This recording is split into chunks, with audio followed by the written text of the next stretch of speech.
Hey everyone, how's it going? HKUHD here, and welcome to another video. So Amazon recently released the new 4K Max Fire Stick, which is said to have better performance and Wi-Fi 6 over the older 4K generation. I will do a quick unboxing, setup, and give you my initial thoughts about it. Okay, so let's quickly unbox this. So these are priced at over £50 or $50 and are normally discounted throughout the year. So we get a slightly faster processor and GPU, we get an increase in memory to 2GB of RAM, and Amazon are really spoiling us with that 8GB of storage. So first you get the Fire Stick itself. It still keeps the same design as the previous generation and still uses micro USB. Then we get the USB to micro USB cable. Then we get the 3rd generation Alexa voice remote, and this comes with the dedicated application buttons. It feels fine, similar to the previous generations. Next we get some documentation. Then we get 2 AAA batteries, a power adapter, and a HDMI extender cable. And that's pretty much it. So you will need high-speed internet with Wi-Fi and a HD or 4K HD TV with a HDMI input. Okay, so let's quickly set this up. Well, yeah, that doesn't fit. Great design. So I guess I will have to use the HDMI extender. Okay, now that's better. Now plug it in and turn on your TV. Now we're ready to set this up.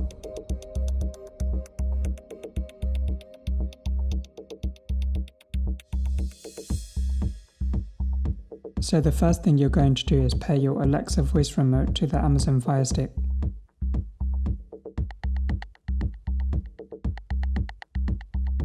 Then just follow the on-screen prompts, like connecting it to Wi-Fi, installing updates, and then logging into your Amazon account. Then quickly install some apps that you would like. This will be different based on the country you are in.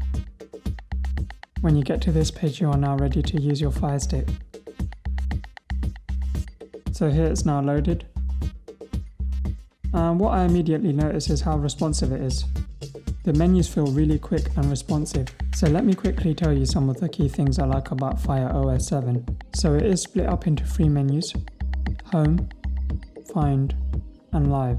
But quickly, what I really like is that you can quickly change your account by heading over to the far left and select who's watching the Fire TV. That way it doesn't mess up with your recommendations. So quickly going into each of the menus.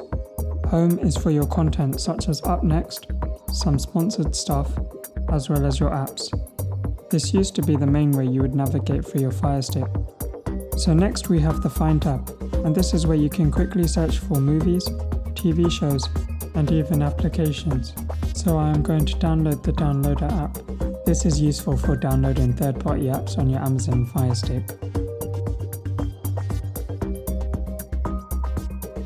And then next you have the Live tab, and this is useful for showing you your live subscriptions and what content is available right now. Next we have a quick access menu, and this will let you quickly jump into apps you use the most. And what's nice is that this is customizable, and you can choose what apps you would like in the menu, as well as what order. If you have a lot of apps, then I would recommend taking off the apps that you have quick access to on the remote. So on my remote I have quick access to Netflix, Disney, and Prime. So if you long press on an app, you can drag it to where you need it. So when I go back, you can see the app is in its new order. Then finally we have the settings menu. Another thing to mention is Amazon has its own app store, and here you can download compatible apps and games for your Fire Stick. So when buying a new Fire Stick, here are some of the settings that I use to improve my streaming experience, enhance my privacy, and provide a better overall experience. So the first thing I'd like to do is enable ADB debugging and install from unknown apps. So you can do this by going to Settings, My Fire TV, and then Developer Options. And then go ahead and turn ADB debugging on. Then select Install Unknown Apps, and select the app that you would like to install from. Then next I'd like to manage my privacy settings and disable data monitoring. So to do this, if you head over to Preferences and then select Privacy Settings, then I will turn all of these off. Then if you come back out of the menu and click on data monitoring, then I'll also make sure that this is off as well. The other thing I like to do is change my Amazon App Store settings.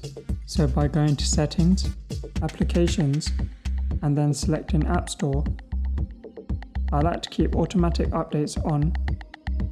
I like to turn in-app purchases off, and then I also turn my notifications off. Notifications are sometimes quite annoying, so I'd like to change these as well.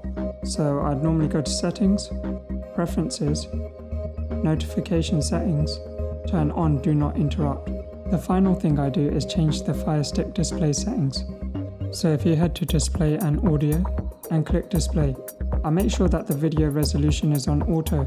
I would then turn Match Original Frame Rate to on. I then make sure Dynamic Range Settings is set to Adaptive, and that covers some of the settings that I use. So the max is about speed and performance, which I noticed through using this Amazon Fire Stick.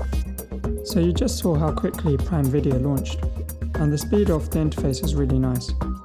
So if I quickly launch Netflix, you can see again I'm straight into it. This just improves the overall experience. Also, launching the Disney Plus app is a lot quicker on this Fire Stick than previous generations. You don't even need to time it to know that it is much faster. So again, we are straight in, ready to find a TV show or movie to watch. Lastly, opening up YouTube is just as quick. Okay, so now I will quickly try and stream something. So if I head back out of this and into the Disney Plus app, this app doesn't seem to resume from its previous state. So if I just quickly select a film.